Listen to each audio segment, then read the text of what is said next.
Hello, welcome to It's Your Smarter Money with Atlas Fiduciary Financial.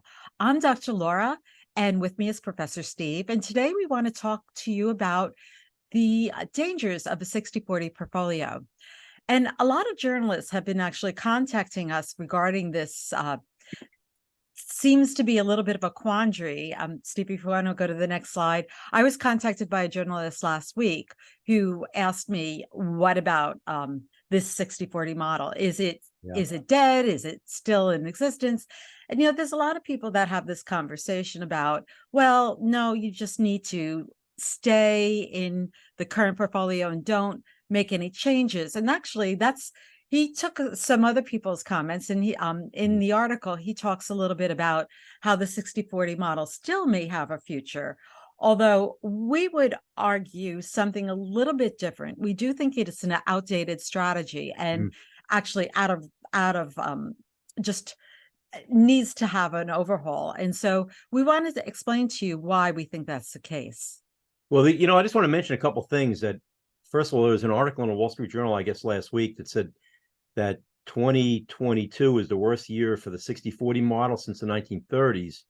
And additionally, if you invested $1,000 in a 60/40 model in 1965, by 1981, in real dollars, you would have had $780 or so. So there've been long periods of time when the 60/40 model does not work. And so, a lot of people have been fooled by it because when interest rates rose so significantly in the into the early 1980s, we were in a bull market for bonds for probably 30, 40 years as interest rates gradually declined. And then I think artificially elevated some of the returns on bonds and bond mutual funds long term, by the way. Right. And we have some slides to show you that. Just what I think also, Steve, important for people to understand is that 60/40 actually tends to be the default strategy. A lot of people will come to our firm with a portfolio that's designed that way by even an advisor. And we think it's just part of the attraction there is that it's just very simplistic and easy to execute, Yep. but it still may not be the right answer. Yeah, well, a lot of them don't use modern portfolio theory, and they also don't look at they don't look at assets in terms of how they improve the efficiency of a portfolio because they don't all move together in sync. Right. So the idea behind behind modern portfolio theory is you have these two different asset classes. Investment A, think of them as stocks. Stocks are investment A, and investment B are bonds. And as long as they are operating in this fashion where when one is up, the other one's down, or vice versa, everything seems to be good. And what we get at is the smoothed effect by having both of them in the portfolio. But what we see, and we can give you an example of this to just kind of bring it home to you on the next slide, is again taking two different asset classes, A and B, and you can see that they have different average arithmetic returns at the end of a 2-year period. But one of the things that you notice in each year is that when asset A is up, asset B is down, and when asset A is down, asset B is up. And that's the whole theory behind modern portfolio theory and the idea of having two asset classes, asset A and B. And when we put these two together, we can see that if we just invested $100,000 in A, we would wind up with some return. Hmm. If you click okay, we'd wind up with $111,000. If we invested in B, which has actually a lower average arithmetic mean, amazingly, you wind up with Yep. more money. And that's because it's not as volatile as A, which goes to the fact that there's something behind why volatility is so dangerous in a portfolio. That's But right. real beauty is when we combine these two asset classes together, A and B, so they're offsetting each other, and we have a much smoother ride. You can notice by that dotted black line, it's the much more linear. We actually wind up with the most money. And so the volatility matters. And that's why the idea of putting these two asset classes together, stocks and bonds, makes all the difference. It Except, does. except Steve's going to show you a study that actually was done by Fan and Mitchell. It's on the next slide. that shows over a 100-year period how stocks and bonds have been correlated or not correlated. And so when we showed you A was up and B was down, and B was A was down and B was up, basically what we were showing you was this idea of correlation. They're actually negatively correlated because they're moving in different directions. That's right. And Steve, you could just click the one line that goes so zero means that they're not at all related to each other. If stocks and bonds, so this is a chart of stocks and bonds relationship, their correlation over this past 100 years. And what you can see is that it's a lot more dynamic than anybody would have imagined. Many times stocks and bonds are positively correlated, and there are other many times where it's negatively correlated. And so what you want, I mean, Steve just mentioned in our opening that stocks and bonds for a long period of time, and you can look at, if you just went to this diagram here, you can see that prior to 2000, the last 30 or so years, they were actually on the positive side of that line. They were positively correlated. But then what happened in 2000, you can see right in 2000, they started switching.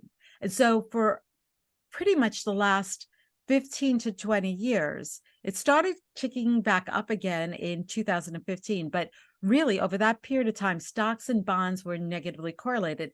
And that was a beautiful thing. And everybody said, great, we want to have stocks and bonds because they're negatively correlated. And we know that we'll get that smoothed out effect. And it fooled people. Yeah. But Steve, if you could just click, there was a couple of little data points that we wanted to point out on this slide here. Sure. There's back in 1983, I think it was. Did you hit the tab? That just shows the positive, negative.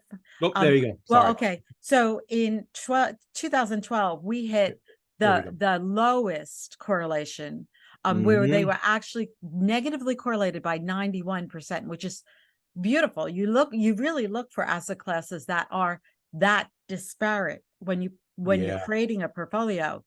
But it's important to remember that back in 1983, they were positively correlated by 88%. So they were almost moving in sync together. And so you weren't getting out that smoothed out effect. Now, I do want to point out one thing about this slide. You'll notice that this study was done by Fan and Mitchell in 2017, which means that the data ended in 2017. If in fact they published this article again in 2023, you would see this red and blue line going back up again over that zero threshold. Crossing over because we are now in positive territory. And that's the problem, is that what we're seeing is that they are now moving in sync. And so are we truly getting a diversified portfolio by including just those two asset classes? And I want to mention another caveat to this, that corporate bonds are also not always the best asset class to be in when we experience financial panics or market declines, because they become very highly correlated to corporate stock. And we've seen that time and time again. So even within the bond sector, within bonds, you should break out the sectors and look at which ones become more correlated when you least want that to happen versus those that don't. And typically treasuries and municipals do not. But a corporate stock and a corporate bond have the same underlying risk, right? That's the issuing company. Where if you go with corporate stock and a government bond like treasuries or municipalities or even farm agency, Fannie Mae, Freddie Mac, all of those, they're a different issuing organization, which helps give us more diversity. They don't have default risk, and that's what becomes paramount during financial declines with corporate bonds, is default risk and credit downgrade risk as well, by the way. This is just an example of a 60-40 portfolio. And over the long run, when we're looking at the past maybe 50 years or so, and it's gone back and forth, it does produce an average return of somewhere around 7.7%. When we plug in all the data. However, yeah, again, this is kind of an outdated type of strategy because it Yep. really is counting on that negative correlation of those two asset classes. What we would recommend is a more multi-asset class diversification. But this is actually an example of what's actually going on. From the beginning of 2022, everybody knows January 2022 was a turning point in the S&P 500. And so we saw the S&P 500 come down in 2022 by over 18%. Mm-hmm. While it has crawled itself out of the hole, it is still down as of yesterday. Yep. It's still down almost 10%, From its between the peak. down and the up. However, what's really amazing that when you look at this chart is that by adding those bonds and creating a 60-40 portfolio, you actually had worse performance than you would have if you even just stayed in the one asset class. Why? Yep. Because they're so correlated that it's almost, you're not getting any diversification out of it.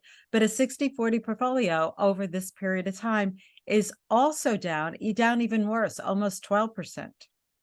And the danger to this is that a lot of people who aren't that knowledgeable at investing are going to reassess whether they should be in that type of model at all, and they may make decisions that are really not the best decisions based on what's happened in the near past. Well, so what a lot of people are doing, Steve, and you know this, is that people are saying, oh, let's just take all the money out and put it in cash. Let's put it on treasuries, short-term treasuries, because they're giving out a great yield. But what 5%. happens when the yield goes away? Because they're only in a short-term treasury. So in a year or 2 years max, they're going to find themselves in cash and without having a structured portfolio to actually benefit as the market does start improving as we move out of the recessionary period that we're currently experiencing. Yep. And so here's an example of a much more complex allocation, but it really takes advantage of the some of the key concepts that came out of modern portfolio theory, and that there's a real blend of assets here, and not all of them are correlated with each other, and they all react differently to economic conditions. For example, reinsurance bonds, we've actually see that they're up 18% this year, by the way, which, I don't know of anyone who could have predicted that. And so it's actually been one of the best asset classes this year. And they've exhibited a very low correlation with everything else in the portfolio.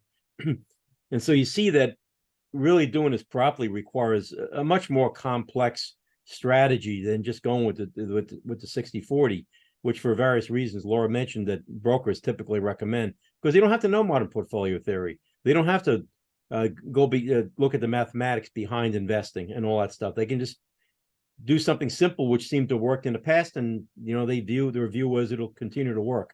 And well, Steve, I just want to say, so if you imagine that you're looking at the 60-40 and you saw that study of that 60-40 correlation over time, none of the correlations, I mean, you have to think about the pairs here: large cap and mid cap, large cap and small cap, large cap in real estate, large cap in commodities, all the pairs, all the permutations. I don't know if you could do it.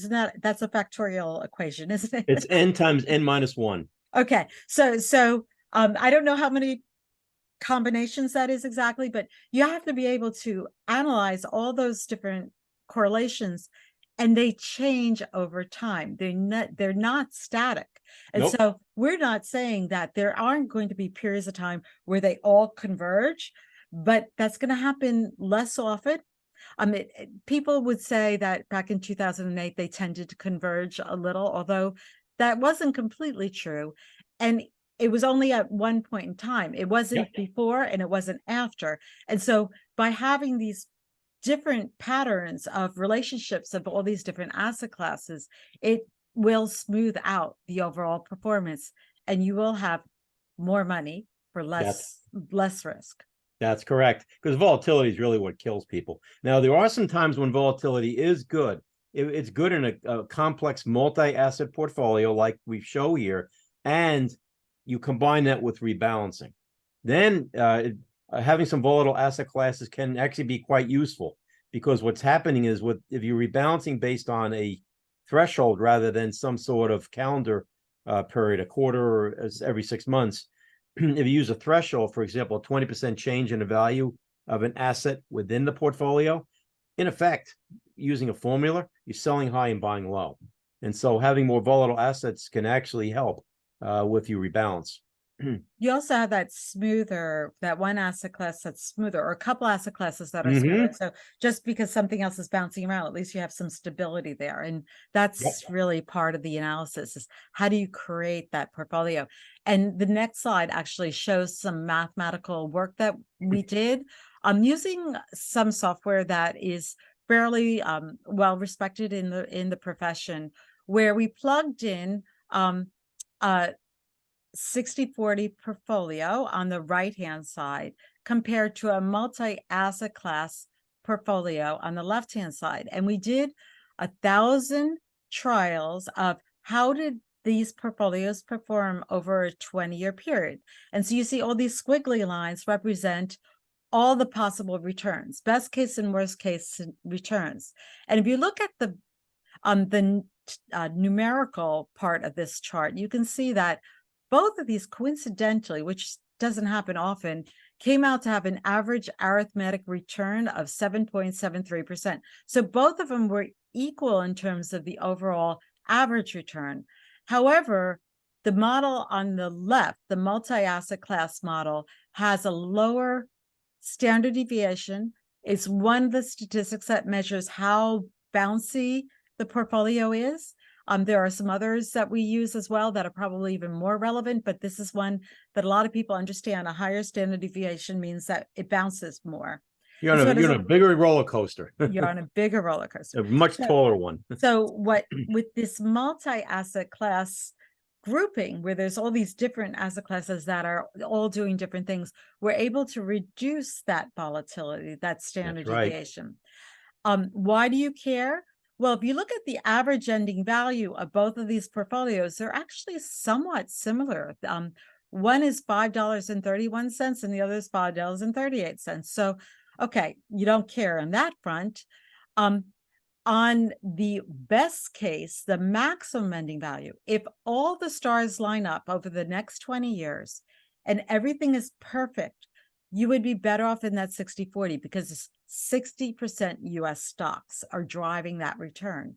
And so if we think over the next 20 years, US stocks are going to outperform every year, which is really a very difficult feat to expect. But if you assume that, then maybe the 60-40 portfolio would be the right portfolio. However, for our clients and for us, we would prefer to make sure that we're managing the downside risk.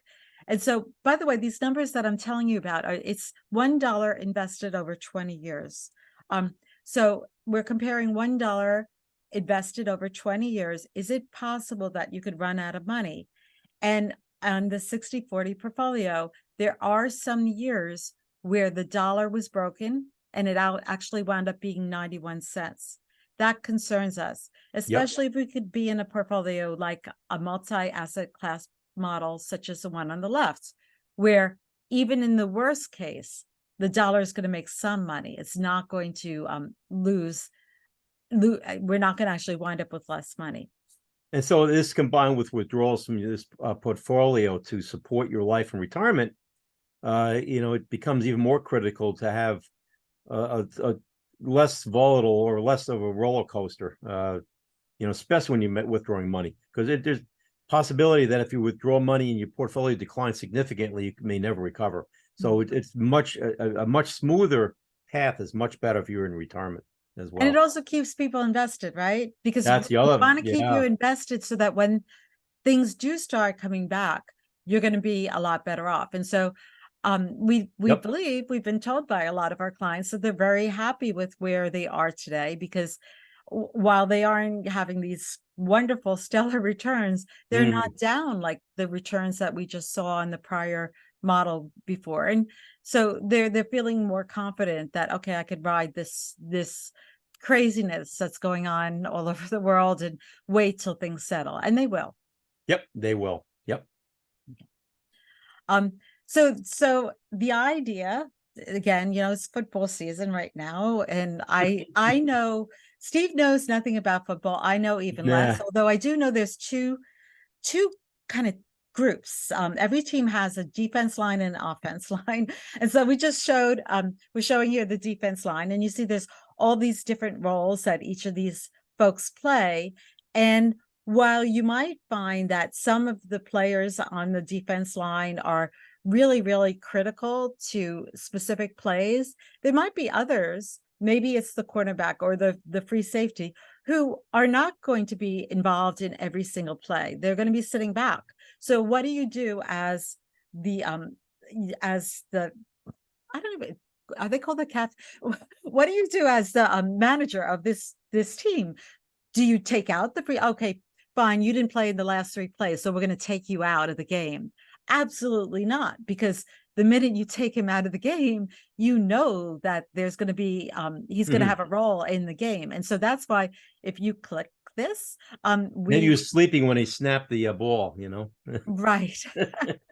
Hmm. So we just think of all of these different asset classes as members of the team, and all of them will have their day. I mean, for us, probably our least, can I say least favorite asset class is commodities.